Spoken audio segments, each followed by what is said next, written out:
Alright, hey guys, welcome to this session by Great Learning. My name is Anirudh Rao, and in this session, we are going to be learning this fantastic domain, data science. Right now, there are so many domains out there in the world of computer science. Yet, this domain always takes the top spot, be it in discussions, be it in terms of research, be it in terms of everything. Right, so.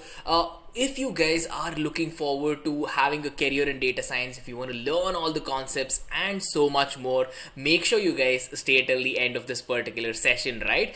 The session is going to be somewhere around 60 minutes, guys, and at the end of it, I promise you that you will be so much more closer to understanding the entire domain of data science as is, right? So as the title says, if you guys are absolute beginners in the case of data science, and of course for all of you all who are intermediate viewers as well, there is good amount of content that covers for everyone, right? So guys, I hope all of you all are excited for this live session. Now if you guys can hear me fine, if you can see me fine, can you all quickly head to the comment section and put down a small comment with a yes or a no. Yes if you can hear me fine, and if you can see me fine, a no if something is wrong. So guys, can you please help me out in the comment section there. Now while you guys go on to give me a confirmation, I want to say that I'm monitoring all the comments as you guys put it, right? So since it's a live session, we're going to keep this session highly interactive. We're going to keep it highly energetic. So I want all of you all to head to the comment section and, ask me any sort of questions that you want. It'll be more than my pleasure to help you all out, right? Okay, fantastic. I do see a lot of you all giving me yeses. Arvind says yes. Karan says yes. Puri, Ajit, fantastic. A lot of you all are giving me confirmations. This means that the stream is absolutely fantastic and we can get started, right? Okay guys, fantastic. Now, before we actually go on to check the agenda of the session, I want to take a minute of your time to guide you about this fantastic venture we have here at Great Learning called as Great Learning Academy. Now, ladies and gentlemen, how many of you all have checked out Great Learning Academy? Have you guys already enrolled yourself into the free courses that we have? If yes, head to the comment section right now and type in saying yes that you have heard about Great Learning Academy or you have completed courses. If you have completed courses, head to the comment section and tell me the courses that you guys have completed, right? So come on, head to the comment section. Let's see who gets it first, right? Okay, now while you guys do that, and for the people who don't know what Great Learning Academy is, Great Learning Academy is the #1 place for all of you all learners to check out, right? Now why is that? Because here with Great Learning Academy, we are offering you guys 300 plus free courses for you guys to learn, again get a free certificate of completion as well as soon as you complete, right? For example, we're talking about data science, right? Now we have multiple different domains with multiple different courses, everything from cybersecurity, big data, marketing, digital marketing, all the way to the top domains in the entire world. Now let me just click on data science, for example. You can see that there's multiple data science courses here. And for example, here is one amazing course. You have somewhere around 36,000 other people who have enrolled into this course. Fantastic average rating. You'll find out all the skills that are needed for the course, the entire syllabus, and of course guys, at the end of this course you will be presented with a certificate of completion that looks like this. Now for all of you all, I'm confident that you will know the value of a certificate of completion, right? You can put it to your resume, you can add it to your LinkedIn profile, you can actually have a hard copy of it and attach it with the documents if you're applying for a job. So what a certificate of completion, especially in these high quality courses that we provide, the advantage is that there's a very good chance in all of these highly competitive domains that your profile can get a little more of an oomph just because of the fact that you are in fact you've put in the good amount of time and effort to master something, right? Similarly, we have 300 plus programs, guys, so you can pick up any program that you want, start learning for free, get any number of course certifications free. Of course, a person who's into data science will not be looking towards other domains, and it's not like that. If you want to explore multiple domains, you definitely can. Right now, since we're talking about data science, in fact, I want to take a second to guide you all about the career path we have here at Great Learning Academy, right? If you keep scrolling down, you'll see that that it says select a career path and power ahead. Now with respect to data science, we have multiple different things that we can do. Of course, we have multiple career paths. So if you click on the data scientist role, you'll actually be taken into this page where you'll find a lot of insights about data science itself, right? How many number of jobs are there, what is the average salary, and how many people have opted in for the job ready programs that we have in terms of post-graduation programs, specializations, masters in science programs and all that, right? But then to get to the specialization part, you need to start your journey somewhere. That is where we offer you a plethora of free courses that you can even start working with in order, and you guys can by the time you finish the free courses, you definitely will have a good amount of solid foundation that you can use for your learning ahead, right? That and so many things more. You can take a look at all the upcoming live sessions that we have, and of course you can take a look at all everything about what our learners are saying about us as well. So that's a fantastic thing. And yes, you can download the Great Learning app. As you can see, it's available both on the Apple App Store and the Android Play Store, right? Okay, fantastic guys. Now let's get back to the presentation, right? So the first thing that we have to discuss on this particular agenda for all of you all is to actually take a look at data science in its most basic form. So guys, we're going to start out by understanding what data science is. Once you get a clear understanding, now I'm going to be taking all practical examples while explaining so that all of you all can relate to it, right? No theoretical, no very complex definitions, absolutely not. It's going to be super simple. And then we're going to be taking a look at why data science is even required in today's world. Again, I'm going to be taking a practical example to explain why data science is the most important requirement in today's world, right? Now, once all of these things are cleared into your head and the foundation are you're actually setting places for the foundations, then you will be very curious to understand, okay, how does data science work, the entire process, right? I'm going to actually explain the entire process for all of you all with respect to data science architecture. Once we understand the architecture, the next thing that we're going to have to take a look at is, hey, so I know this is how data science works, but what are some of these components that go into making the entire domain of data science work, right? So we're going to take a look at some very important components that not a lot of people think about as well. That's a very important section that we are going to discuss, right? And at the end of this particular session, I'm going to be guiding you guys on having a career in data science yourselves, right? First of all, we're going to be taking a look at trends. We're going to take a look at what it is that you need to do. How do you go from here? And of course, I'll also be discussing about specializations and how you guys can become thorough experts in data science, guys. So make sure you guys are following along till the end of this session, right? Because that is definitely going to help you kickstart your career. Right now, I see a lot of you all have put down a lot of comment section. We have somewhere around 115 people watching, guys. Good afternoon here. It's a wonderful afternoon here in Bengaluru. Thank you so much for tuning into this session. If you love everything that you see on your screen, and of course, if you're looking forward to learning this fantastic domain called data science, do take a second to hit that subscribe button, right? So as soon as you subscribe, every time we have a session like this, or every time we put out content, you guys will be the first ones to be notified about it, right? And that can make a huge difference, as in you can have a live session with us and we can have a discussion. So make sure you guys are subscribing, and of course, if you do like the video, it'll mean a lot to us, right? Okay, fantastic. Let's get started with the first domain on the agenda right now. What is data science? Well, that's a wonderful question. To give you an answer, I want to actually tell you a little story here, right? First of all, let's just say that you and your friends have planned a vacation to Goa, right? Goa is basically a coastal place in India. If we do have people that are tuning into the session from around the world who might not know, it's a fantastic place. It's a place where all of your friends plan to go there, but eventually one person backs out, so the entire plan fails. That's Goa, right? So let's just have this kind of a situation where you're all going to Goa. Eventually you made the plan, you and your 15 friends went, you had a ton of fun, and now you're back and all of that. And of course, this is completely not related to the current COVID-19 situation, guys, so please don't go about be traveling right now. Anyway, you went on a vacation, you clicked a lot of pictures. Of course, there's so many beautiful things to see in Goa and do. So after that, what do? You want to upload it all on social media, you want to share it to the world, and you want to showcase the Goan fun, right?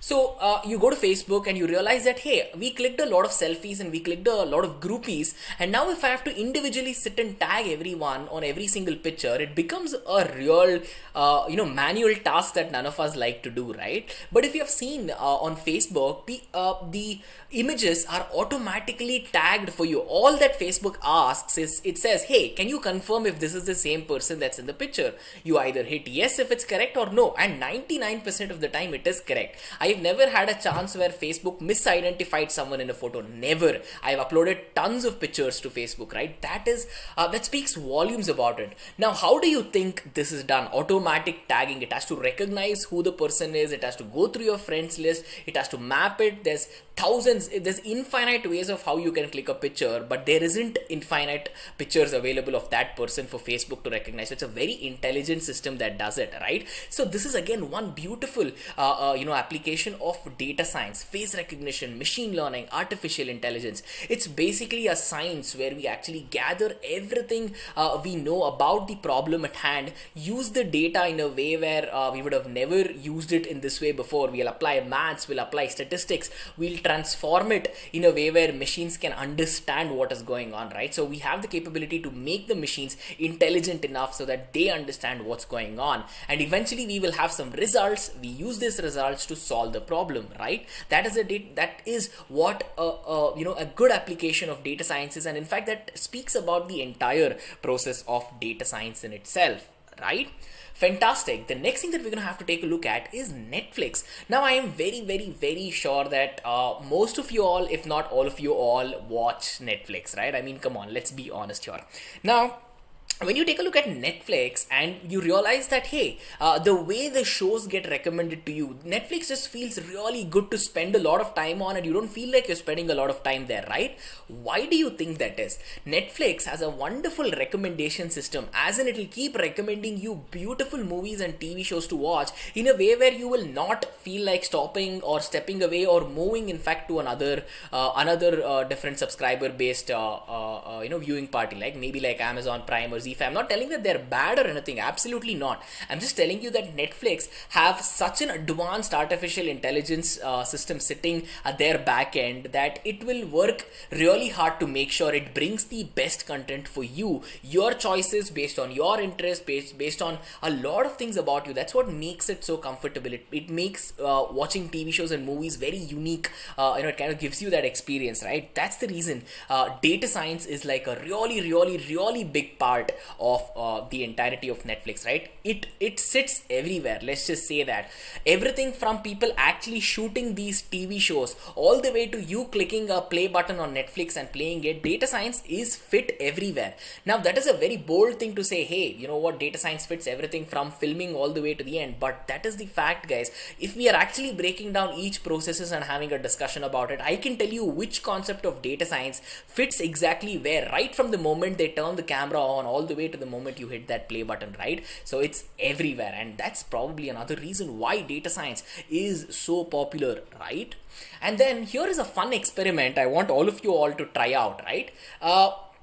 If you open your phone, be it you guys might have Android phones or Apple iPhones, right? Regardless if you open Google Assistant or Siri and you say, hey Google, what's the weather like tomorrow?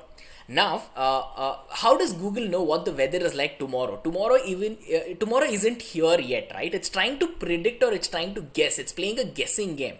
But guess what? With respect to data science and the amount of meteorological data we gather from the climate around us, we have 1 million sensors around the world which will bring in a ton of information about what's going on with respect to the weather, the climate and everything, right? So you can use all of that data, analyze it, and in fact, you can predict the future, right? See, today in front of me, I have a huge window and I can see that it's beautifully sunny and it's a bright day. There's a good chance that it might rain tomorrow, right? It can be very dark and cloudy and rainy. Now, how do I know that it might happen for sure? Well, I have to wait for tomorrow if I need 100% surety. But if Google says, hey, there's a 90% chance it'll rain tomorrow at this time, well, it always has. I mean, weather prediction has been so accurate in today's world, right? Again, how do you think all of this works? A ton of data science, right? And think about emergency services. Think about when underwater earthquakes happen. Think about tsunamis. Think about volcanoes. Think about earthquakes. There's so many different things where you need immediate response, right? So most of the time, these responses are automated processes where no human will not call anyone and say, hey, there's an emergency. There is a computer machine which has tons of sensors and it's continuously continuously analyzing and seeing. As soon as it sees that there is a mistake, everyone is alerted, right, to make sure you save lives. Guys, this is data science. We are literally going we going away from the other domains here. Now we can see that we can predict the future. The next thing we can see that we are saving lives, and that's exactly what we're doing with respect to data science, right? No other domain gives you this capability where you can predict what will happen in the future by having all the data from the past, right? And if you already have data from the past, you can also analyze what went wrong in the past. And if you have that past data, it will also work for predicting the future, right? Think about it. Cloud computing, DevOps, digital marketing, there are tons of other domains, but you cannot say, hey, this domain will predict the future. Now, some of you might say, hey, cloud computing is the future. Cloud computing is the future in its own niche and applications, but guess what? Even on the cloud computing platform, a majority of data science tools and techniques are available in today's world, right? Machine learning is a huge part of data science. Now take a look at all these cloud computing providers like Azure, Google, Microsoft, Google, and Amazon. These three guys are the big giants in the world of cloud computing. Even they have, even their top tools which are used are mostly somewhere along the lines of these machine learning tools like SageMaker or Azure ML Studio. There's so many different things, right? So this feature you do not get in the other domains, guys. That's fantastic to know, right? So that's a quick intro and analysis of what data science is from a learner's perspective. Now let's take a look at why data science is even required in today's world, right? Let's quickly go back to 1969. July 20th, 1969 to be precise.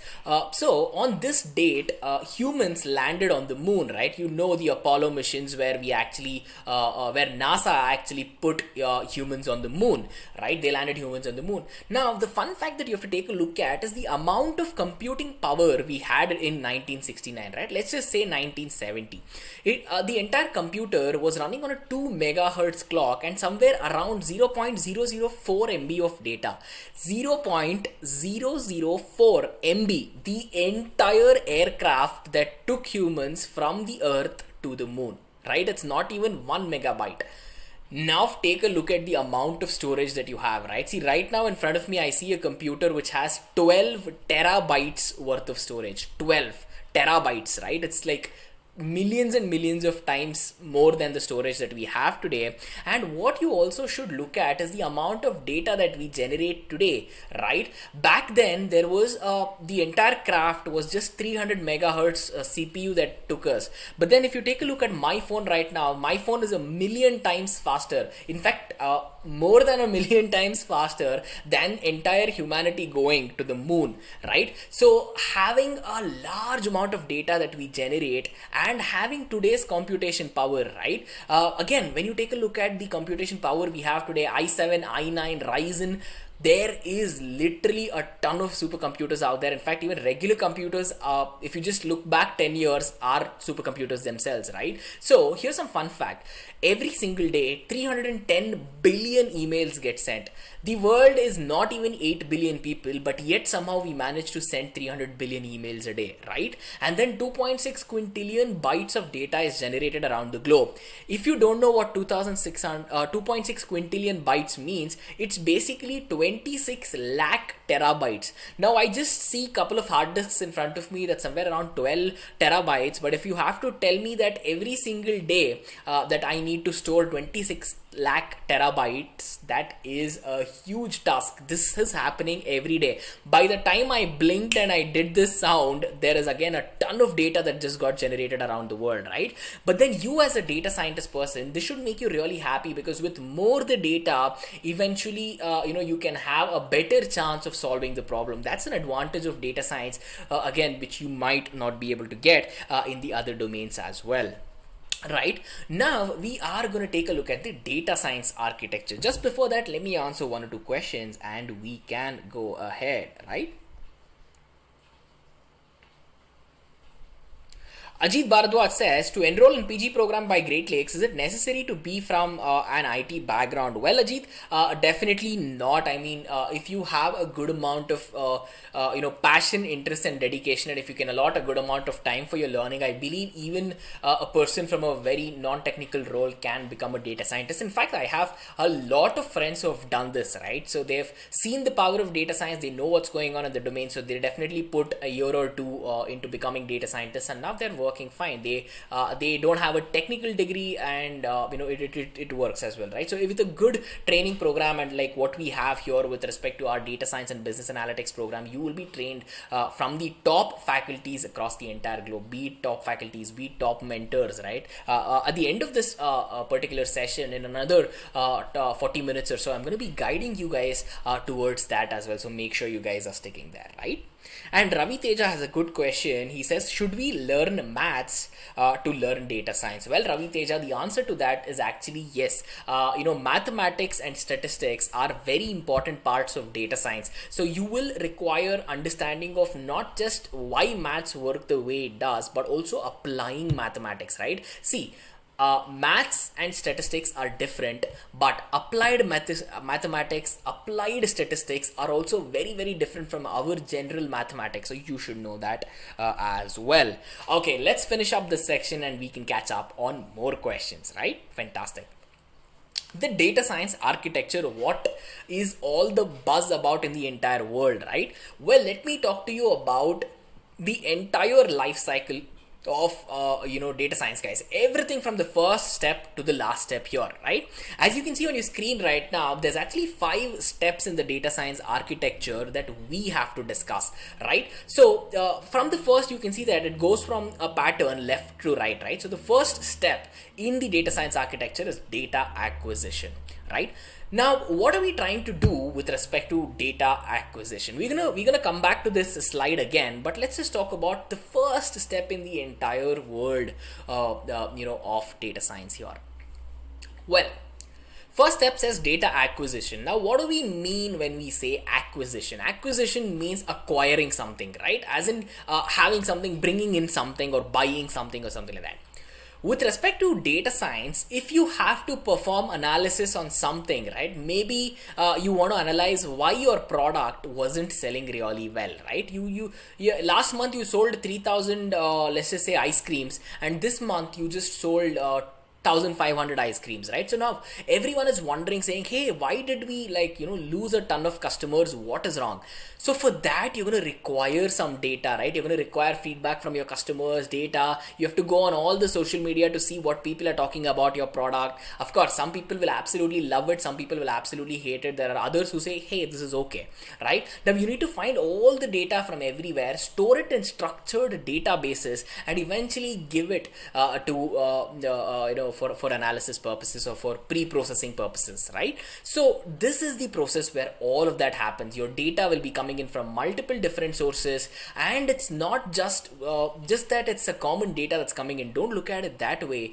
Data is basically a raw entity which needs to be converted into information, right? So if I just say, hey, I have the sales data for the last 10 years, okay, but what do we do with that, right? I mean, it's just raw. There is nothing you can just do by looking at it. You have to use it, you have to analyze it, only then the magic happens, right? So to get to that, you need the data, and this step talks about that. So any data that is coming into your company or coming into your workspace, you have to be really careful in terms of data security, in terms of authenticity, in terms of, because see, data can be proprietary to your own company and it can be hacked very, very easily, right? Of course, I'm not saying that this is a downside or anything, but yes, you have to be very careful in general itself. That is a need that you have to take care of. The next thing is that in data acquisition, when you're bringing in data from multiple spaces, you need to have the knowledge of SQL, right? You need to have the knowledge of a database language or a database system. In fact, even something like a DBMS, right? A database management system, where you know how to store the data. Storing the data can happen in many ways. We have relational databases, we have NoSQL databases, and we have a ton of other way to store data. But you need to find out for your application what is the best way to do it, and eventually bring it. Usually step number 1 in a very large organization is taken care by these people called as data engineers. Data engineers are very much into big data, into bringing in data to the organization and handling it, right? So even data engineers are also in the same domain of data science. Data analysts are also there, but this step number one is very, very important, right? So step number one is clear. I bring in all the data. What do I do next? Well, the second step again adds on to the first step itself. As soon as you bring in the data, your data will probably consist of a little bit of something that you might have to use, and some of it will be junk, some of it will be noise, as in it is absolutely no use to you, right? Now, if I have to find out how many people bought my product in Bangalore, and I just want a number, right? I just want a number, but there it might consist of information saying this is the person's name, this is where the person stays, this is how much ice cream the person bought, address, name, detail. There are so many things which you will not require. I just want a number that says this person bought these many ice creams and what is his or her review there, right? That is it. But then there is also other stuff that come along with it as a collateral, right? You have to handle that, because I'll tell you this, we as humans, when we are reading something, we can ignore stuff which we don't want, right? Because we know how to ignore. Computers don't know the meaning of ignore, or they don't understand that, to be very honest with you. So you have to be very careful when you're cleaning your data, because unclean data, if you send it to the next couple of steps, what will happen is that your machine will learn everything incorrectly. Now, what do I say that? In fact, let's just discuss one more thing, right? Now, I've told you that data is a raw entity and that there's noise inside it. We have to remove the noise, only then we will get the useful information. So when I say noise, what are the types of noise we usually see in data science? Well, what usually happens is, in your data set, first of all, data will be incorrect, right? So if people ask for phone numbers, and someone instead of writing their phone number, they would have written their blood group there. They would have been like, I am O positive, right? Okay, very good that you're O positive, but we do not want that information. We want a mobile number. So that's an incorrect data, right? Now, seeing one of it is fine. Imagine seeing millions and millions, if not so much of data in an Excel sheet, that you look at it and you'll be like, oh, okay, so how do I fix this, right? So we don't want to get to that point there. To make sure we don't go there, you will eventually check if all the columns are right, if all the data is present or not, if it's correct data that is present. Only then can you actually go on to move to the next step, which talks about machine learning. Now, whenever I talk about machine learning, this is where everyone in data science absolutely get excited, right? All the people that I've mentored, all the people that I've trained, when you think about it, machine learning seems so much fun. Training your machine how to do it, right? You'll be very excited, the things that you can achieve with machine learning, right? Even the first project that you will ever do when you learn machine learning is so much fun that you'll be like, wow, if this is the most basic thing that I can do with this domain, I wonder what it is like to actually build a very advanced project, right? It is super, super fun. We can actually talk about, I'm a huge fan of machine learning, and I absolutely love machine learning, deep learning, and artificial intelligence. But then yes, right? So with machine learning, what are we doing? We are actually presenting data to a mathematical model which uses a couple of structures, right? We use a couple of algorithms where we understand how to navigate around the data, perform some transformations on them, and eventually bring it down to a certain simplicity that the computers can understand it, right? Now, if you have seen again, all these concepts where I told you about weather prediction, all these concepts where I told you about, you actually analyzing how much chocolates you sold, or how the weather is like tomorrow, or Netflix, all of these use machine learning, right? Again, look at the third point here. The third point has to be the most important thing that I can tell you. The accuracy of your models, as in how well they work, completely depends on how good your data is, right? If the data set quality is very bad, as in it consists of more noise than useful information, your machine learning algorithm is going to learn everything incorrectly, right? Now, if I'm doing a very simple thing, right? So I want my computer to tell me what a cat looks like and what a dog looks like. Now I'm going to have a binary classifier there. I'm going to train it. It's going to learn. But if the data that I provide for it to learn is incorrect, right? Now, there's a very good chance that a computer can get confused because a dog has a tail, a cat has a tail. They almost look similar if you have a silhouette or something like that, right? This is where it can get confused. So you have to be very careful with what you're using to train your machine learning algorithm. If you train it with a dog's picture that looks like a cat, and it's going to see a dog and it'll say, "Hey, this dog is a beautiful cat." Right? It is so funny. This has happened multiple times. When you train, when you have a live session, when you're actually sitting and coding and making a classifier, if your data is very bad, you might have the most efficient way of programming, but if your data itself is not great, then eventually it's going to mess everything up until the end, right? So if you miss step number 2, it is going to hurt every single step from there. So you have to be very careful with step 2, as I discussed. And eventually, after machine learning, you will have a result, right? You will have a result which not a lot of non-technical people may not be can understand. For example, a machine learning's result will usually be accuracy. It will be performance metrics. There's something called as accuracy score. There's F1. There's recall. There's precision.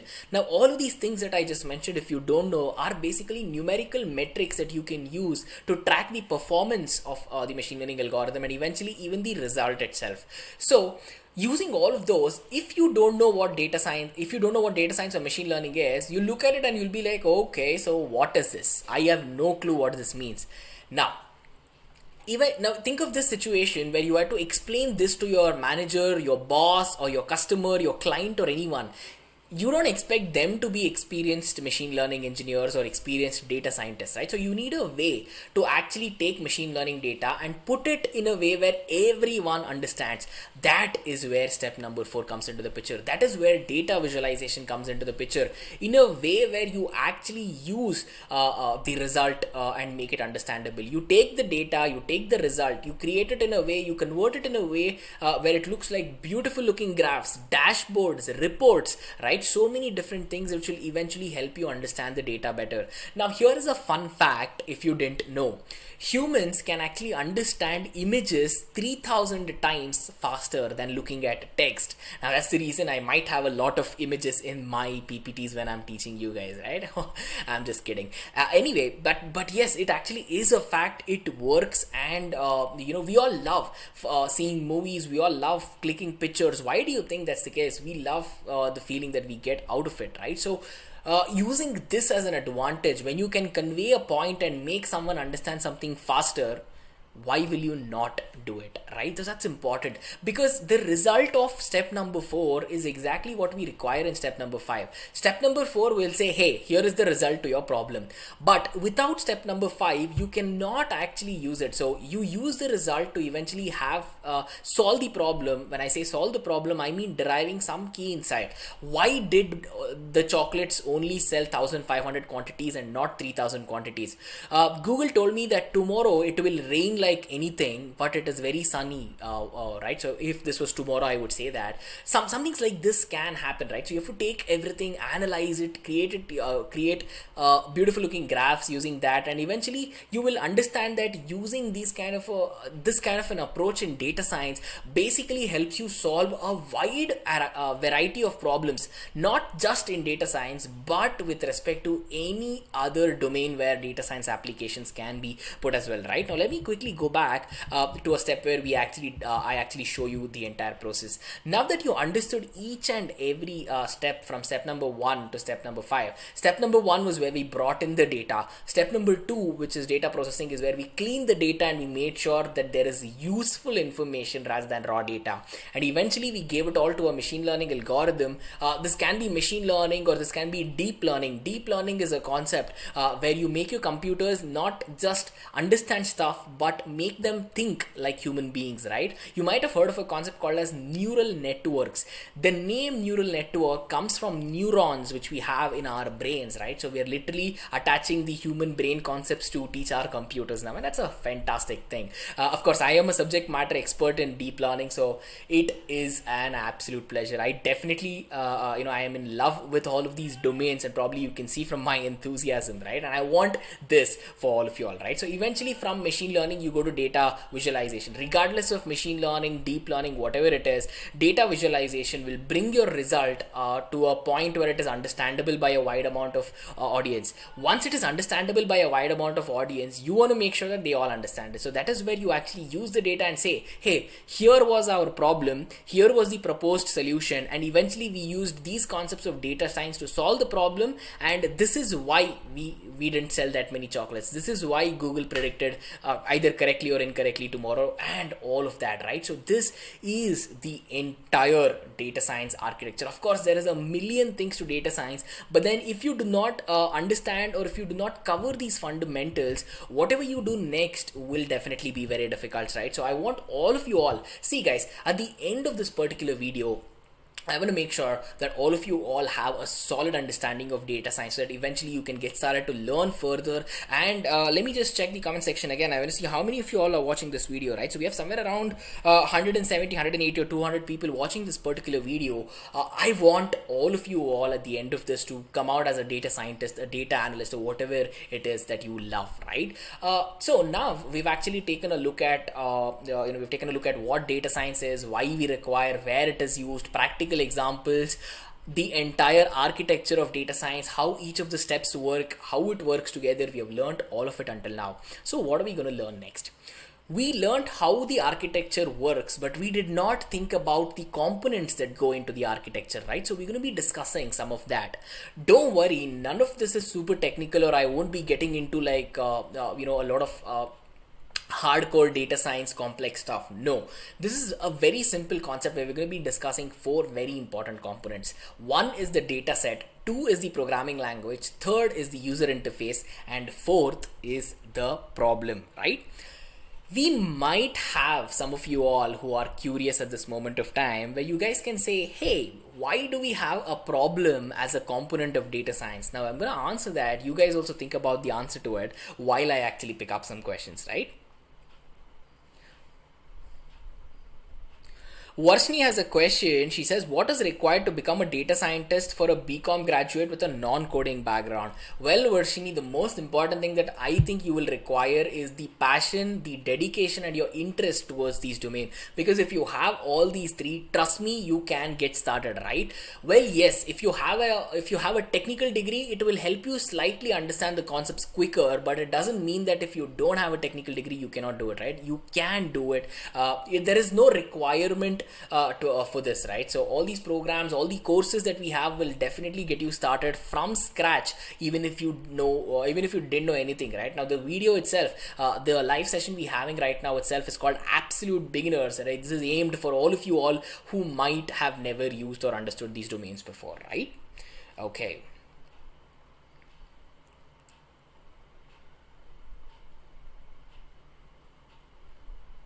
Abhishek Dubey says, can I get a recording of this video? Well, Abhishek, absolutely. The thing is, this live session will remain on the Great Learning YouTube channel for you to access or to watch from the first in case if you joined in the middle. On that note, I hope you're having fun, Abhishek. If you haven't, make sure you subscribe to the Great Learning YouTube channel. That way you can have access to the other learning material alongside this as well. Okay. I'll pick up a question from this person called Rakesh. Rakesh says, I have poor knowledge in programming language like Java, C, Python, but I'm very interested to learn data science because it excites me. Please reply, sir. Well, Rakesh, I actually asked the same questions to experts, I think somewhere around 10 years ago, right? That's when I started my journey into data science. And this is a fantastic question. Even though you guys might not like programming or not like programming is a very different thing. It might be from the fact that you might have not been taught really well. Some people love math while some people really don't like math. But when you start teaching them different methodologies to work with, they're like, oh wow, I love math, right? Has this ever happened to you? Because this definitely happened to a ton of people I know. Eventually at the start they'll be like, oh, this is very difficult, but you find innovative methods to learn and eventually all of those will become simple, right? That is exactly what we here at Great Learning try to aim for all the domains that we cover as well. We make sure that all the concepts that we discuss, we simplify it down to a certain extent where every one of you all can understand everything that is being discussed, right? That again will help you a ton done when you are looking forward to pursue. And yes, if you're interested and if it excites you, Rakesh, there is nothing that should stop you from getting started right now, right? Fantastic.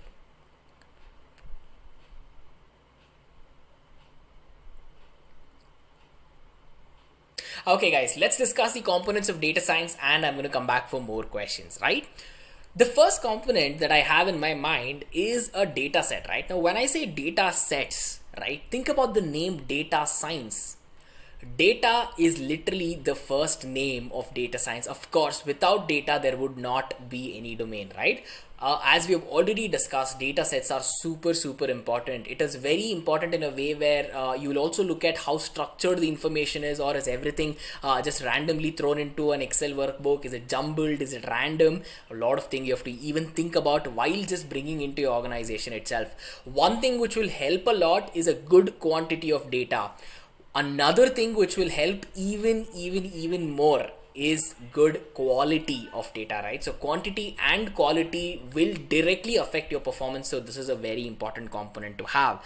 And when you're taking a look at the next couple of steps, as I've already mentioned, if you do not pre-process it, it's just gonna mess everything up ahead, right? Keep that in your mind right now, because if you spend a lot of time cleaning your data, and if you work on increasing the efficiency of your results, and if you find many ways to solve a common problem, all of these that I just said is the actual difference that differs from a good, a great data scientist from a good data scientist, right? This is all the stuff that you guys have to be thinking about. So, okay, we understand data science, you of course require data sets. What are the other components we require? For all the people who will ask a question saying, do we require a programming knowledge? Do we require programming knowledge, or do we require, the knowledge of either coding or us writing a programming language in terms of C, Java, Python? Is this required in the domain? My answer to this is absolutely yes. The languages that are very popular for data science are mostly Python and R programming language, and we have all the other languages like SAS, Scala, SQL, and all of these as well. But mostly your choice into getting towards data science will either be Python or R. My learning was with Python. Of course, I do know a bit of R, but when you think about being proficient, well, everyone, if you take a look at around you, if they say they're a data scientist, 100% of probability, I'm not even saying 99, I'm saying 100% of the probability they might already know Python, right? That's how important it is. And if you ask me another question saying, okay, programming is required, we understand that, but how important is programming for data science? I definitely would say that it is 9 out of 10 important. If I had to rate its importance from a scale of 1 to 10, I would definitely put it at a 9, because it is super important. That is how you actually convey all of the things to your machine, and eventually make your computer understand and make it intelligent. So if you cannot talk to your computer, you cannot do any of that. To talk to your computer, what are you going to require? A programming language, right? So it is super important, right? And then when you talk about the next thing, which is an add-on to your programming language, is basically a user interface to work for your programming language. See, if we take the example of Python programming language, it is not like I install one tool called as Python and I can start working with it. Of course, you can do that, and you'll have the command line interface and everything, but you can actually use Python with respect to multiple IDEs out there, right? There is PyCharm, there is Jupyter Notebooks, there's Google Colab, there is so many other integrated development environments. Now, why do we have these? Well, these, in fact, I want to call them a component of data science, because whenever you're writing large programs, these tools will make your process of actually writing the code, fixing an error in the code, or even working on improving the code, they make this process very easy, right? They make it easy to an extent where you're actually typing in the code and it will automatically fill up everything for you, right? Imagine going to a Google search. Imagine, I'm sure every one of you has done this, right? You go to Google and you start typing something, and once you're typing something, you will see that there are suggestions that come down, right? Even for programming languages, while you're actually writing the programs, you will get suggestions such as that. It's called as autofill, it's called magic fill, all of these different tools give it different names, but that is again powered by a concept of data science itself. And it's not just that is what makes your user interfaces a good component of data science, but the entire convenience it adds, right? You will not have to break your head about syntax, you will not have to break your head head about actually fixing a problem if it occurs. Python is a very friendly programming language, and with an integrated development environment, it is almost like having a best friend who will just buy you free food all the time, right?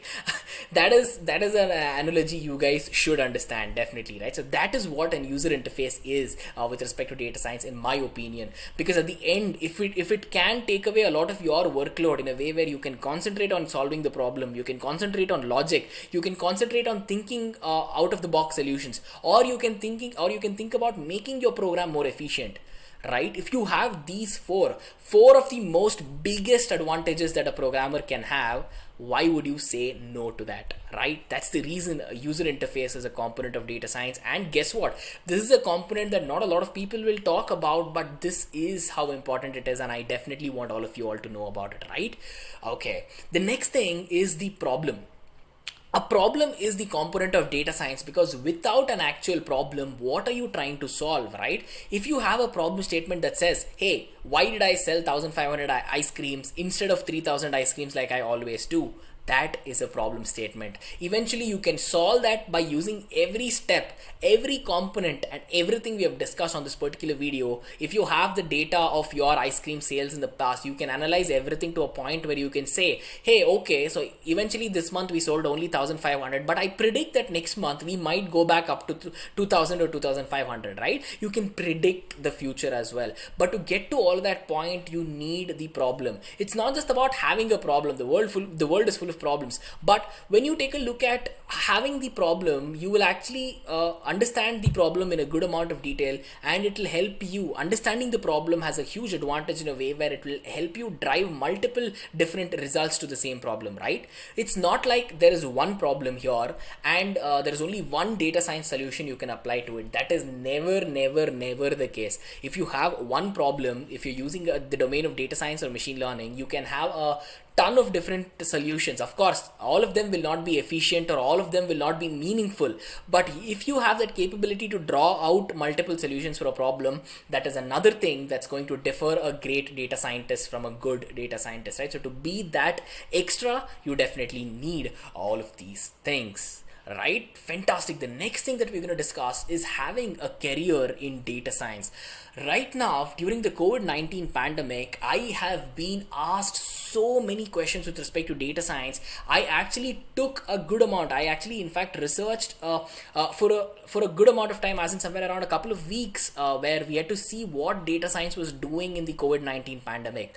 Guess what? When the data science domain even started getting popular way back in 2014-15, that is when people were like, hey, this is the next big thing. Well, we are at the point right now where data science is everywhere, right? Everything from my phone, my smartwatch,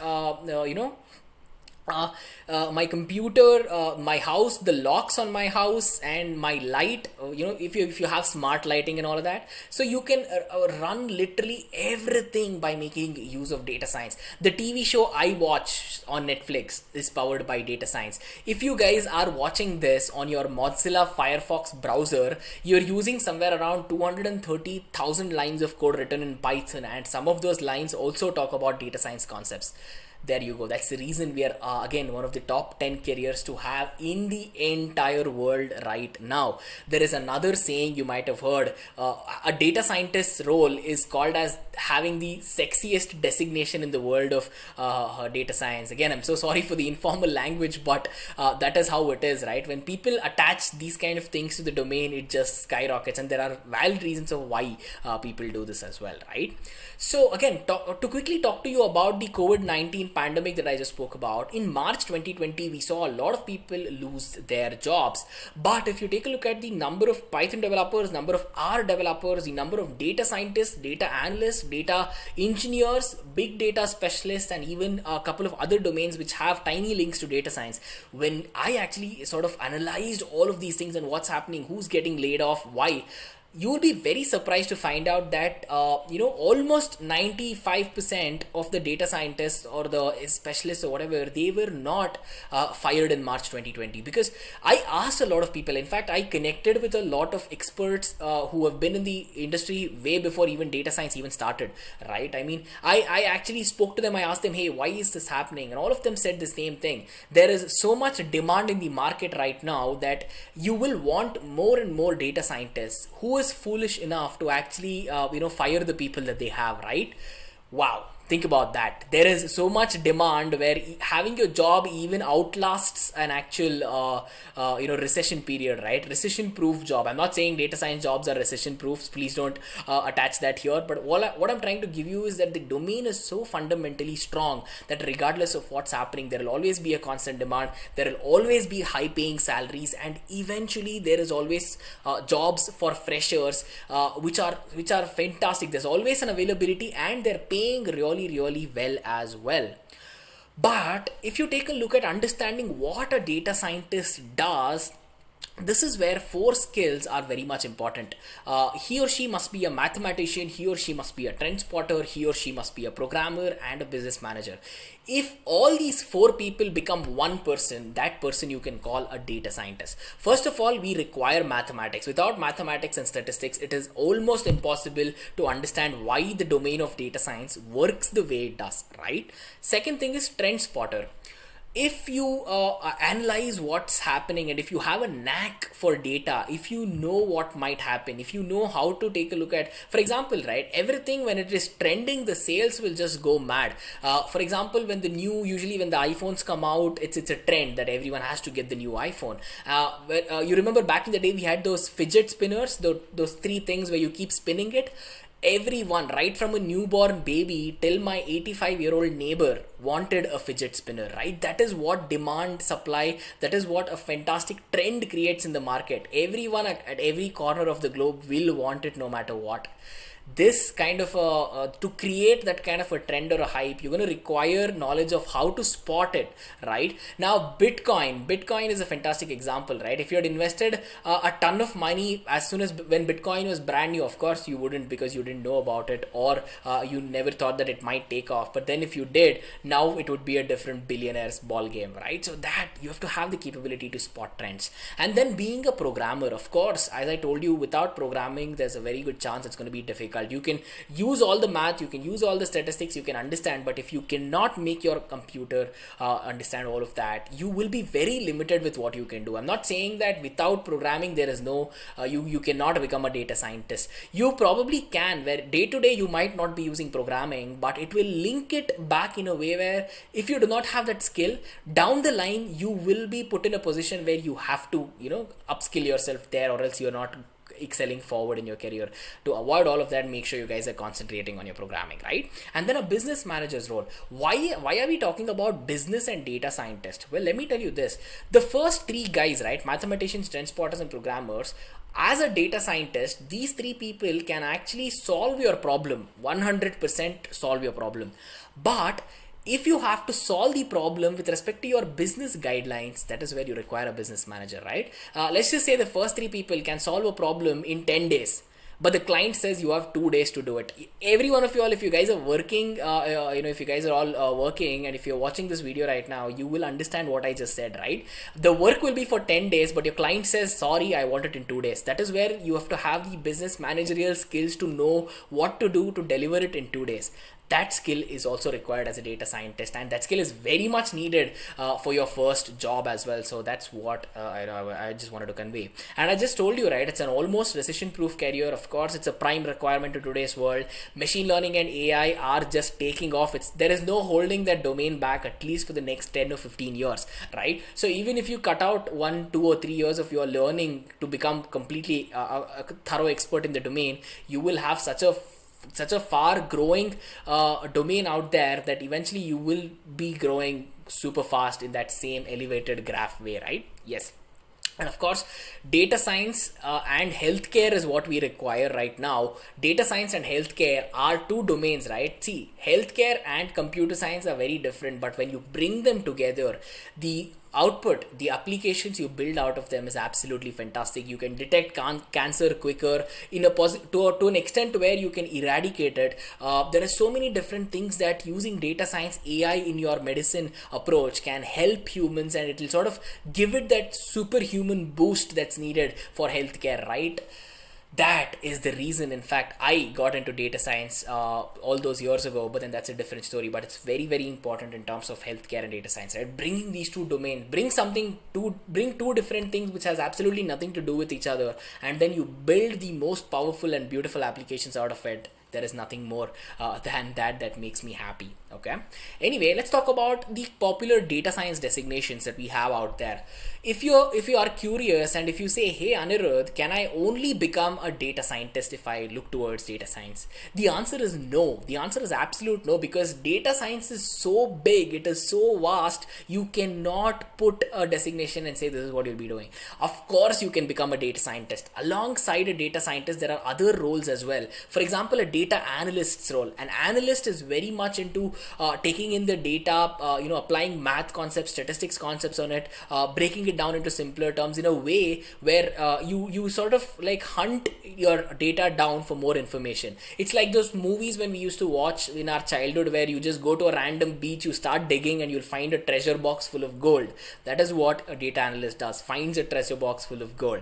Then a data engineer, right? So data engineer is a person who will tell the data analyst, hey, here is where your gold can be found, please go there and start digging, and this is how you should be digging. That is a data engineer's role. And then we have a business intelligent analyst. A business intelligence analyst is a person who says, hey, we have all done the project, we went to this beach, we actually pulled out this pirate crate, we have a ton of coins right now, we are rich, and this is how rich we are. We are now millionaires, we are now billionaires, whatever it is, right? You'll have a complete dashboard with details about every single thing about what you did. That is what a BI analyst does. So with this simple example, I hope you understand all of these designations, right? Okay, fantastic. Now we'll quickly come to the last section of this particular live session, where I know you guys will have a question that says, Anirudh, we learned the fundamentals, but where do we go from here, right? From here, basically, as a learner, you have to be very careful with a domain as big as data science, because it is very easy to get confused. It is very easy to get lost while you're learning. And once you get lost, or if it happens a couple of times, you will be demotivated enough to actually stop learning. We don't want that, right? So that's the reason why I keep reinforcing this concept of where you subscribe to our channel, right? It's not to increase the subscriber count as is, right? We want you guys to stay in touch with the topics that we're talking about. And here at Great Learning, you have this fantastic advantage where all the subject matter experts not only give you high quality learning material to talk about or teach you about, mentor you about, guide you, whatever it is, we also ensure that we align your learning with exactly what is required in the industry out there right now. You would have experienced this, I guarantee it. You're in your college, you just come out of college, you're looking for your job. You will realize that you're going to require a lot of help, a ton of training even before you get to the job. And after you get to the job, even though it's something that you know, right, you will be trained again and again. So there's like so much of extra training which will go on to bridge that gap between college and your work. We make sure to avoid that by actually doing a ton of research where we bring you industry oriented content where what you learn is exactly what you would want to use, or it is something that will indirectly help a lot into your job, into your career, or even if you're doing this as an enthusiast, you will pick up so much information, right? So that's the reason, again, I keep reinforcing, right? So guys, do take a second to hit that subscribe button. There is so much more for you guys to learn, and everything that we are doing is again for all you guys to learn, right? Of course, with that, there is so much free content that we provide in Great Learning Academy. We provide 300 plus free courses, right? Each and every one of you all, if you want to, you can actually opt in for 300 courses. I'm sure no one will do that, but you can do it. You can complete the courses, you can complete everything, you can get your certificate of completions put it all on your resume. And when you go to a job interview in data science, what usually happens is you'll have a ton of other people as well, right? Because even they know that data science is the next big thing. So instead of you becoming just one person in the crowd, having certifications, having specializations will help you step out in a way where as soon as the person looks at your resume and says, oh, okay, this person has a lot of certification done, so this person, has put in a good amount of time, so let's give this person a chance, right? That is how you get to the second round of your interview and not get filtered off by just there'll be an opening for 5 people and 500 people will turn up there, right? You have to make sure you don't get filtered. And of course, you're not just doing this for the job, but also as soon as you get into the job, everything that you have learned will actually be put to use. That's a huge win, right? So you can find ton of content on Great Learning Academy. You can of course find a lot of videos across a lot of domains, live sessions, and a lot more here at the Great Learning YouTube channel. And of course, for all the people who love reading blogs, we have Great Learning blogs as well, right? One thing that I have to talk to you about right now, as I promised, is that everything, all the free content, right, it will get you started. It will definitely cover the fundamentals, and you can go to a level where you can have intermediate knowledge about or working knowledge about the domain.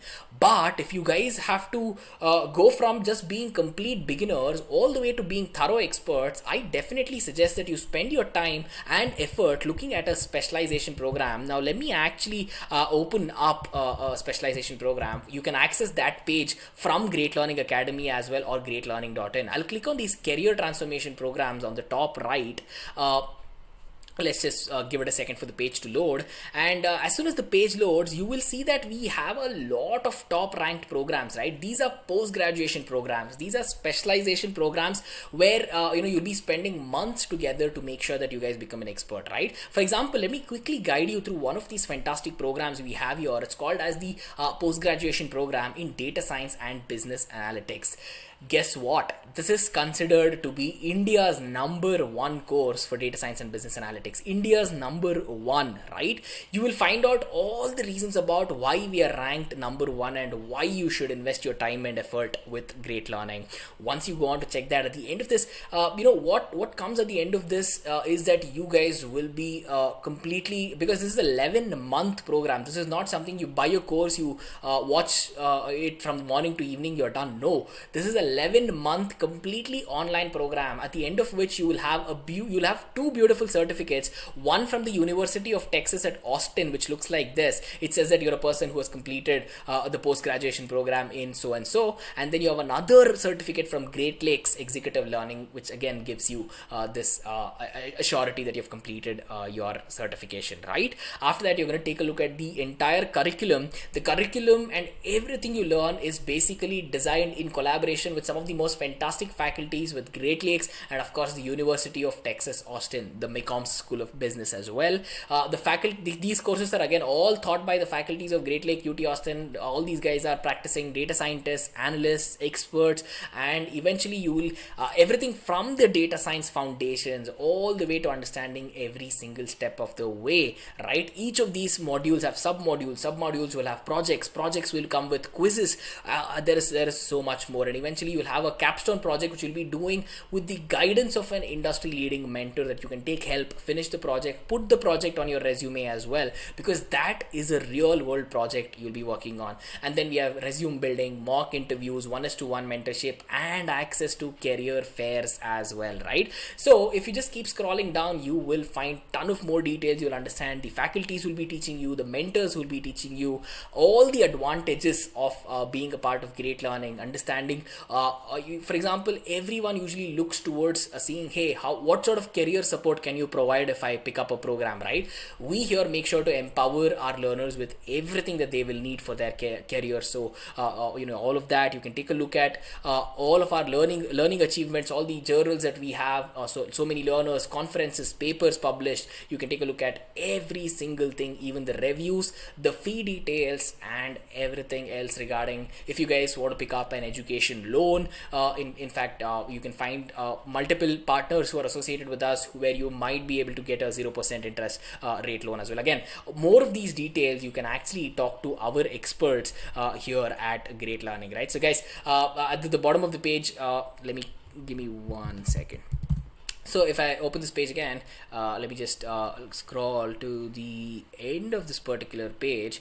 Well, at the end you have a place where you can put in your name, email address, mobile number and work experience. If you fill all of these details in, I am sure that you will have this link right now. If you fill this in and hit submit, someone from the admissions office is going to, an expert, right, a technical expert is going to give you a call, and you can actually ask them saying, hey, this is what I want to do, will this program help, which program should you pick to go to your career. So you can have complete guidance about which program here at Great Learning will help you get to your goal in detail. And of course you can talk to them and get a consult done, a session done, and eventually you can understand more about the product, and you don't have to pay for this call, right? Our experts will be giving you a call to talk more about this as well, right? So make sure you guys are putting in your details there. Right now, let me pick up one or two questions, after which we can conclude this session.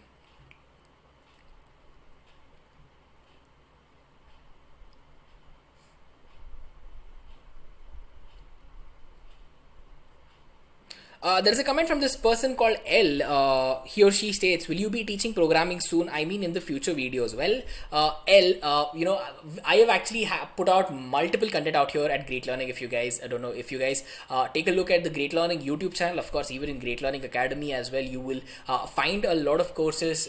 If you guys are looking for a data science full course, we here at Great Learning have a data science full course. And again, it's a 11-hour course. I have taught you guys there for the entirety of the 11 hours. You can definitely watch it. Just type in Great Learning data science 11-hour course, right? Great Learning data science 11 hours. I'm sure the person handling the comments will give you a link to that particular video right now. You can watch that and eventually you can understand it, right? Okay, I already see that the link was shared. Absolutely fantastic.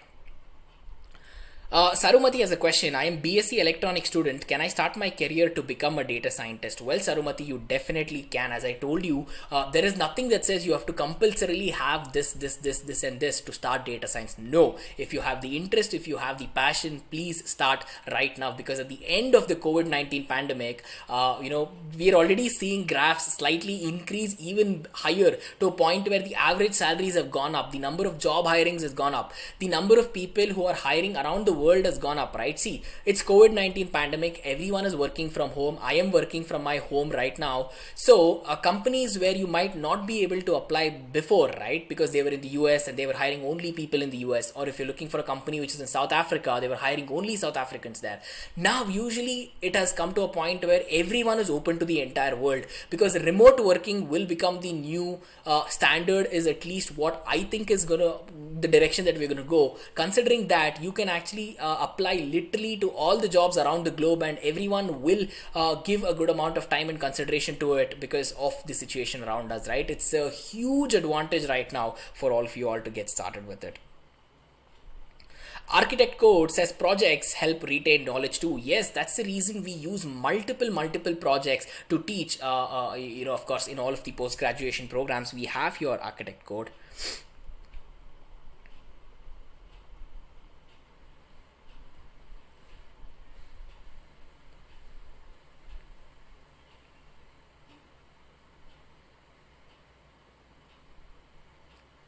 Okay, Ajit has a fantastic question. How are Great Learning Data Science program different from IBM Data Science professional certifications or data science specializations from JHU, which is John Hopkins?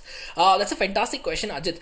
So what usually here we have at Great Learning is we do prefer mentor-based learning. It's not like you get to learn from an expert and you're done, right? Having a mentor, having this 1:1 mentorship throughout your learning, from you being a complete beginner all the way to you becoming a complete expert, is super important, right? It's not just about the quality of content. It's about having the mentor-based approach that not a lot of the others, in fact, I don't think anyone else kind of takes the approach that we take. And of course, once you start to think about having mentor-based approach situation, everything else that is associated with how you teach, how the content is presented, what content, the order of it, how experts work in touch with it, and these guys themselves, the mentors, are thorough experts in the domains, right? So this entire thing brings a very different package from the competition or from everyone else, is what I definitely believe in. And you definitely can find out a lot more in depth detail to this particular question if you actually just fill up your name, email, and if you get in touch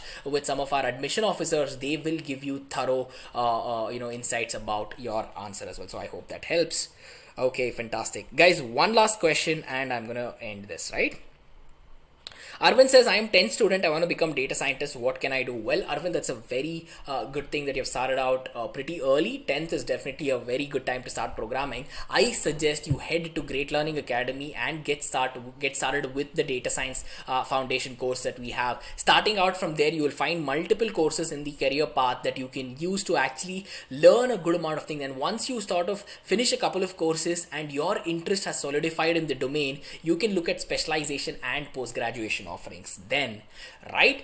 Okay guys, fantastic. On that note, thank you so much for tuning in. This session was for 70 minutes. If you guys joined in between or if you guys joined towards the end of the session, no worries. As soon as the live session ends, the video will be available on the Great Learning YouTube channel, so you can watch it from the first to get a complete insight of data science as we have discussed, right?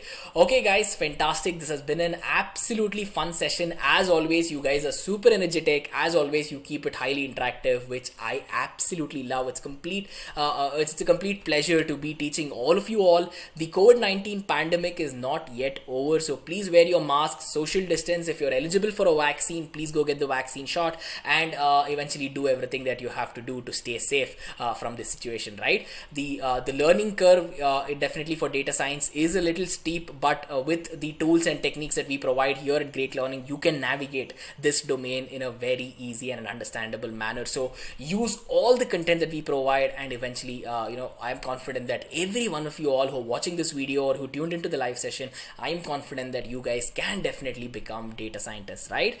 All the very best for that. We have so much content you guys can definitely use to work your way up. Thank you so much for watching. My name is Anirudh Rao, and as always, I am more than excited to see you guys on the next one. Cheers guys, have a fantastic day.